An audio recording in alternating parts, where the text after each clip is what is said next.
जी अस्सलाम वालेकुम। मैं रऊफ़ क्लासर और आपके सामने नए वीला के साथ हाज़िर हूँ। आज बहुत सारी ड्रामेटिक डेवलपमेंट्स हुई हैं और बड़ी तेज़ी से, जैसे मैं पहले भी कहता रहता हूँ कि अब इलेक्शन का माहौल जो है ना कुछ बनने के चांसेस हैं अगले हफ्ते से। मुझे लगता है स्पेशली मंडे से जो है ना बिल्कुल पेस जो है ना पिक करेगी। जो चीज़ें होनी हुआनी है, नहीं होनी, कैसे होनी है, बल्ला मिलेगा नहीं मिलेगा, वो तकरीबन ऑलमोस्ट मेरा मेरा ख्याल है हम वहाँ पर पहुँच चुके हैं। जैसे आज वहाँ बल्ले के हवाले से तो बड़ी इंपॉर्टेंट उसमें प्रोसीडिंग्स हुई हैं जहाँ पे हमने देखा है कि हामिद खान साहब जो हैं वो पेश हुए हैं और साथ में उनके और भी उनके वकील थे, गौर साहब थे, और मुकाबले में मखदूम ये खान साहब थे, या कुछ लोग कह रहे हैं कि काजी साहब भी बहुत ज़्यादा उनको ग्रिलिंग कर रहे थे। और लग रहा था कि जिस तरह की गुफ्तगू बातें हुई हैं और फिर उस पर दोबारा ये हफ्ते वाले दिन जो है फिर उसकी प्रोसीडिंग होनी है और मुमकिन है कि इसका फैसला जो है वो हफ्ते वाले रोज़ इसको कर दिया जाएगा। सो सारी आंखें जो हैं वो इस वक्त वहाँ पर ये लगी हुई है सुप्रीम कोर्ट पे कि वहाँ से क्या खबर आती है। इस पे तो खैर आते हैं, ज़रा बात करते हैं कि क्या गुफ्तगू हुई और कैसे हुई और कितने बड़े डाउट्स वहाँ पे या उस पर क्वेश्चन रेज किए गए हैं। और पीटीआई को उम्मीद जो है वो कम लग रही है कि शायद फैसला जो है उनके हक में उस तरीके का ना आ सके। देयर इज़ ए पॉसिबिलिटी बहरहाल इन इधर वे, क्योंकि उन्होंने कहा है चीफ जस्टिस साहब ने कि अगर वो साबित कर दिया कि इलेक्शन बड़े अच्छे उस प्रोसेस से हुए हैं और तो फिर उनको बल्ला भी मिलेगा और सब कुछ मिलेगा। उसमें भी थोड़ी सी बात करते हैं। लेकिन साथ में जिस चीज़ ने डोमिनेट कर लिया वो जो है कि वो उसका एक सेनेट में टिकट वो आगे रेजोल्यूशन आ गया कि फिर डिले करने के लिए। सो कोई ना कोई अभी तक मतलब वो कहते हैं certain forces are at work, अभी भी कोशिश कर रही हैं कि कहीं पे दाव लगता है। मतलब है कोई उसमें कोई 26-28 दिन बचे हुए हैं तो उनमें कोशिश की जा रही है कि किसी मौके पे आखिरी मरले पर अगर कहीं से कोई वारदात डाली जा सकती है तो इलेक्शन जो है इसको आगे पीछे कर दिया जाए। लेकिन उसको देखते हैं कि वो कामयाब होता है या नहीं होता। स्पेशली जब नवाज़ लीग अपनी टिकटों का अनाउंसमेंट कर चुकी है, पीटीआई ने आज अपनी उन्होंने जिसका सबसे ज़्यादा इंतजार था वो मेरा ख्याल है पीटीआई के टिकट्स का था, उस पर भी बात करते। बड़े इंपॉर्टेंट नाम है, बड़ी ड्रामेटिक चेंजेस हैं, मतलब न्यू कमर्स हैं, ख़वातीन हैं, फैमिलीज़ के लोग हैं, कुछ ऐसे लोग भी हैं जिनकी तवक्को नहीं की जा रही थी कि वो भी आएंगे, सामने आएंगे। वकला बड़ी तादाद में आए हैं, तकरीबन इस वक्त जो है 13 के करीब जो हैं ये वकील जो हैं उनको उसमें टिकटें दी गई हैं। सो पार्टी के अंदर भी एक थोड़ी सी रिजेंटमेंट है कि उन्होंने कैश करा लिया है। और अपना जो इमरान खान साहब और उनकी पार्टी की मुश्किलात थी उनका सबसे बड़ा फ़ायदा वो समझते हैं इस्टेबलिशमेंट को हुआ है या नवाज शरीफ साहब को हुआ है या जरदारी साहब को हुआ है। और फिर बढ़कर सबसे ज़्यादा वो कहते हैं कि इन वकला साहबान को हुआ है जिन्होंने अपने पोलिटिकल फ्यूचर जो है ना सेव कर लिया। वकीलों की भी बात करेंगे कि वो क्यों ऐसा उसमें नहीं समझते, क्या ये इन्वेस्टमेंट थी, सरमायाकारी थी उनकी थी, वो प्रोफेशनल वकील थे या उसमें उस पॉलिटिकली तौर पर मोटिवेटेड थे, इन्वेस्टमेंट कर रहे थे कि खान साहब इस मुश्किल में है, कोई वकील इनको मिल नहीं रहा, हम आते हैं इनके वकील बनते हैं और इनको फीसें भी नहीं लेंगे और पैसे भी नहीं लेंगे और बदले में हमें टिकट्स देंगे। और टिकट्स इस वक्त जो है इट्स कहते हैं selling like a hot cakes, कि टिकट आपके पास है तो आपके इलेक्शन जीतने के बड़े चांसेस हैं, you are in the parliament. So वो जो एक उसको पॉलिटिकली तौर पर एक उनका थॉट्स था, प्रोफेशनलिज्म को जो उन्होंने थोड़ा सा यहाँ पे इन्वेस्टमेंट, इसको सरमायाकारी कहते हैं। जैसे कि बहुत सारे यहाँ पे बिल्डर्स करते हैं, ठेकेदार करते हैं, कंट्रैक्टर करते हैं, दुकानदार करते हैं, बाज़ ब्यूरोक्रेसी करते हैं। किसी ऐसे पोटेंशियल को एमएनए पे जिसने वजीर बनना है, जिसने आगे उसने एमएनए बनना है, कल को ठेके लेने हैं, पैसे ट्रांसफ़र, पोस्टिंग, सब अच्छी खासी सरमायाकारी होती है। इसी तरीके की सरमायाकारी वो भी उन पे भी उनकी पार्टी के कुछ लोग कह रहे हैं, लेकिन वो क्या करते हैं फिर दूसरी साइड पे जनाब कि आपको तो डिफेंड करने के लिए बंदे नहीं थे, आपको ऐसा कोई बंदा ही नहीं था, सारे तो आपके इधर तितर बितर हो गए थे बेचारे। कोई उस अंडरग्राउंड तो किसी पे केसेस, तो कोई जेल में, तो किसी पे टॉर्चर, तो किसी ने पॉलिटिक्स छोड़ दिया, तो बच बचा के तो फिर वकील कहते हैं जी हम तो आए आपके रेस्क्यू को आए, हमने रिस्क लिए, एस्टेब्लिशमेंट के अगेंस्ट खड़े, हमारी भी फैमिलीज थी, हमारे भी घर थे, हमारे भी यहाँ कैरियर थे, हमने उनको रिस्क पे डाला तो फिर हम खड़े रहे और आपकी पार्टी को बचा बचू को जैसे तैसे था यहाँ तक ले आते हैं। अगर आप लोगों पे रहती पॉलिटिशियंस पे जो पीटीआई के थे वो तो भाग गए थे सारे, तो फिर ये इस पार्टी को कौन बचाता। सो उनका बड़ा स्ट्रांग पॉइंट ऑफ व्यू है। अब इसमें देखें कौन कौन से लोग इसमें आए हैं जिनको इनको टिकट्स मिले हैं और बड़े अहम नाम है मैं कहूँगा जिनकी उनके पॉलिटिकल फॉर्चून जो बदलेंगे। लेकिन इस पे आने से पहले ये ज़रा ये टॉपिक थोड़ा सा इट रिक्वायर्स सम इस पे अटेंशन या इस पे थोड़ा फोकस चाहिए। जो बड़ी एक दिलचस्प एक इसमें वो डेवलपमेंट हुई जिस पे सबकी आंखें थीं वो है उनकी शेख रशीद साहब के हलके के, उनकी और उनके भतीजे की। अभी खबरें आ रही हैं कि वहाँ से पीटीआई ने जो अपने कैंडिडेट जो हैं उन्होंने अनाउंस किए हैं, उन्होंने शेख रशीद के दोनों हलकों से किए हैं।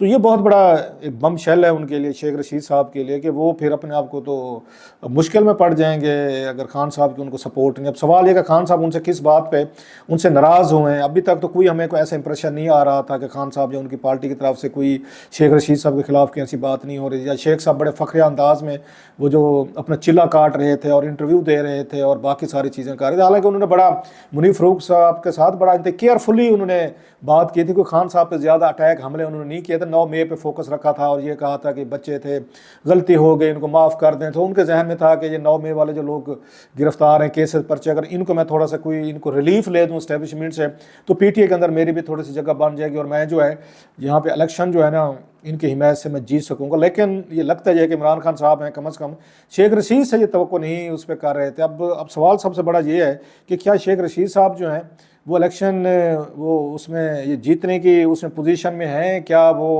उनको इलेक्शन जो है वो जीत पाएंगे? उनकी इतनी अपनी पर्सनल स्ट्रेंथ है, उनके पास अपना एक उस पर कहते हैं वोट बैंक है, कि या उनको वोट बैंक के लिए एफर्ट करनी पड़ेगी? So that's a very big एक उनके लिए क्वेश्चन है जो देखने वाला है यहाँ पे।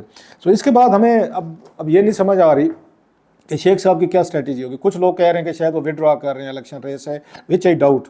शेख साहब बिल्कुल विड्रॉ नहीं करेंगे, वो जाएंगे दोबारा अपने पैशन के साथ और लोगों को बताने की कोशिश करेंगे कि मैंने बहुत सारा यहाँ पर वो किया है, आपके सर्विसेज दी हैं पिंडी के लिए, और उन्होंने काम गिनवाएंगे, बड़े सारे काम किए भी हैं शेख साहब ने। लेकिन ये चीज़ तय है कि शेख साहब का इस वक्त पॉलिटिकल वो जो है आप कह सकते हैं future, it's at big risk and stake.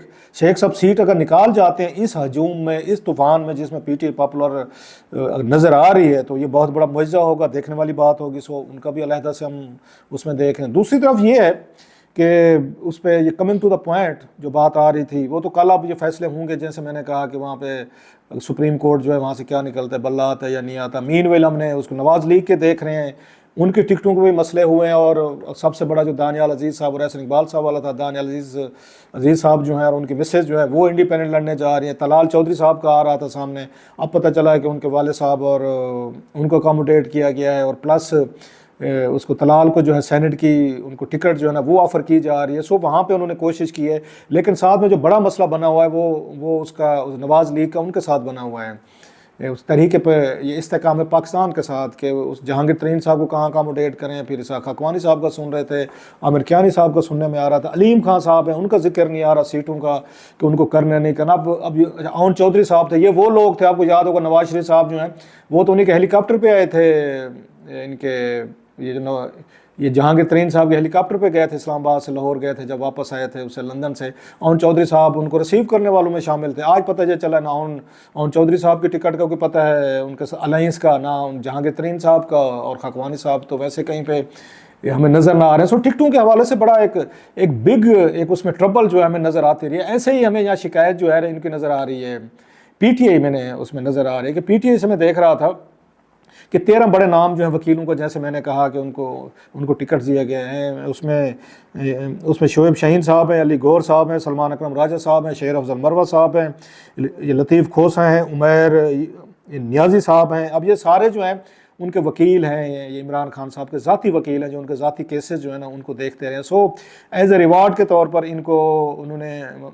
Khan साहब ने उनको टिकट्स दिए हैं। अब इसके बाद जीत हार का क्या होगा वो तो ये समझते हैं कि इस वक्त खान साहब की पॉपुलैरिटी, और खान साहब हेड्स वो कहते हैं ना मतलब हैंड्स डाउन जो है ना वो इस वक्त आके जीतेंगे। सो इनके तो लॉटरी निकल आई है, और डेफिनेटली तौर पर जो वहाँ पे लोग हैं हल्के के पीटीआई के, उनका सबसे बड़ा टेस्ट है। जिन हल्कों से 13 वकील लड़ रहे हैं और स्पेशली उनकी सीटें थी जिनकी, अब वो नहीं लड़ पा रहे फॉर वट एवर रीजन्स, कि क्या वो सपोर्ट करते हैं, क्या वो अपनी पूरी पॉलिटिकल सपोर्ट देते हैं कि अपना हल्का जो है ये 13 हल्के जो हैं वो हैंड ओवर करते हैं वकीलों को कि आप हैं और अब हम आपको जितवाएंगे, अब आप पार्लियामेंट में जाएँ, हम क्योंकि कमिटेड लोग हैं, या वो इन्हीं वकीलों को हराने की कोशिश करेंगे ताकि ये हार जाएं और ये जाकर हमारी जाके इन पे सीट पे या हल्के पे मुस्तकिल कब्जा ना जमा लें। So that will very interesting. जो टग ऑफ वार इन वकीलों की और उन पीटीआई के लोगों की ये शुरू होगी जो पहले इलेक्शन जो जीते हुए जिनकी ये सीटें थी या ऑलरेडी कंटेस्ट करते थे यहाँ पे। सो वो भी एक एलिमेंट जो है ना सामने रखने वाले। दूसरी तरफ हम ये देख रहे हैं कि इसके पीटीआई का, जैसे मैंने कहा, कुछ टिकटें बड़ी इंटरेस्टिंग दी गई हैं।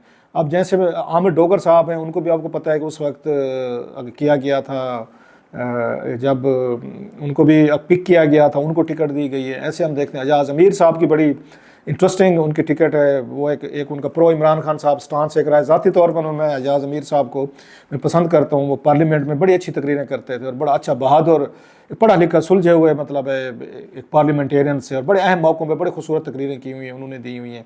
अच्छा, फिर हमने इसमें देखा है कि उस्मान डार साहब की वालदा साहब हैं, उनको मिली हैं। फिर हमने देखा है उधर से वहाँ करोड़ की अगर मैं अपनी बात करूँ, मजीद नियाज़ी साहब थे, उनकी अगर फैमिली में से उनको टिकट दिया गया है, और कुछ लोग हैं जिनकी फैमिलीज़ में से उनको टिकट देकर अकोमोडेट करने की कोशिश की गई है। लेकिन इसके साथ हम ये देख लें कि मुराद सईद साहब की उनका बयान आया था जो लीक्ड है,